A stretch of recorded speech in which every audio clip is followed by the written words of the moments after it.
పంపించారు కాబట్టి అందులో వెల్లుల్లిపాయలు ఉండవు. సో నువ్వులు బాగా వేయించేసి పక్కన పెట్టేసుకుని ఎండుమిరపకాయలు అంతే, ఎండుమిరపకాయలు నువ్వులు లేదా నువ్వులు ఎండుమిరపకాయలని కూడా మీరు చక్కగా ఒకటేసారి వేయించేసుకుని ఉప్పు కలిపేసేసుకుని మీరు గ్రైండ్ చేసేసుకోవడమే. చాలా చాలా బాగుంటుంది. ఎండుమిరపకాయలు మాత్రం కంపల్సరీ వేయాలి. మీకు కారానికి తగినంత ఎండుమిరపకాయలు వేసుకుని చక్కగా ఎక్కువ నెయ్యి వేసుకుని, అఫ్కోర్స్ ఇది ఇక్కడికి వస్తుంది అనుకోండి, అసలు చెప్తున్నాను. సో ఇలా కలిపేసుకుని డార్క్గా కలుపుకుంటే మంచి కాల్షియం ఎక్కువ ఉంటుంది. నడువు నొప్పి వస్తూ ఉంటుంది ఆడవాళ్ళకి, చాలా నడువు నొప్పి వస్తూ ఉంటుంది కదా, అలాంటప్పుడు మనం ఇలాగా నువ్వుల పొడి చేసుకుని చక్కగా చాలా సింపుల్గా చేసేసుకోవచ్చు. అదే మామూలుగా మనం పితృ కార్యక్రమాలు చేసేటప్పుడు మనం వెల్లుల్లిపాయలు వేయం.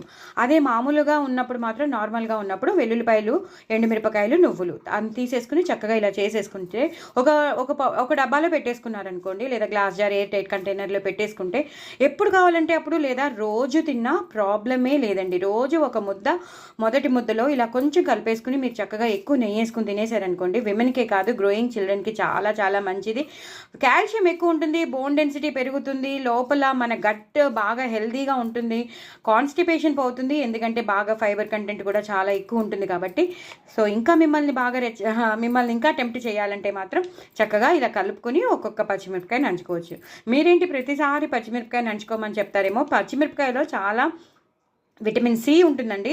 కారంగా ఉన్నవైతే మనం తినలేము. కారం లేనప్పుడు మాత్రం కంపల్సరీ మనం ఇలాంటి వాటిల్లో చింతకాయ పచ్చడి కానీ, నువ్వుల పొడి కానీ, ఇలా కారం, ఇది మా ఇంట్లో అయితే కారం లేని వచ్చాయి కాబట్టి నేను మీకు చెప్తున్నాను. సో ఒకసారి మీకు తెలిసిపోతుంది కొన్ని చేసుకుంటే.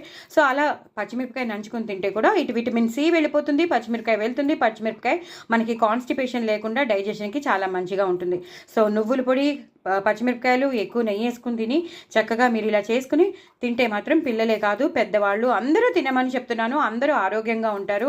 ఇలాంటి బ్యాక్ పెయిన్ వచ్చి చాలా ప్రాబ్లం వచ్చేవాళ్ళు, బోన్స్ ప్రాబ్లం వచ్చేవాళ్ళు, ఫ్రోజన్ షోల్డర్ ఉన్నవాళ్ళు, భుజాల నొప్పి ఉన్నవాళ్ళు, ఇలా వాళ్ళందరికీ కాల్షియం ప్రాబ్లం ఉన్నవాళ్ళు, వాళ్ళందరూ తప్పకుండా నువ్వుల పొడి చేసేసుకుని ఇలా పెట్టేసుకోండి. హ్యాపీగా తినేయచ్చు.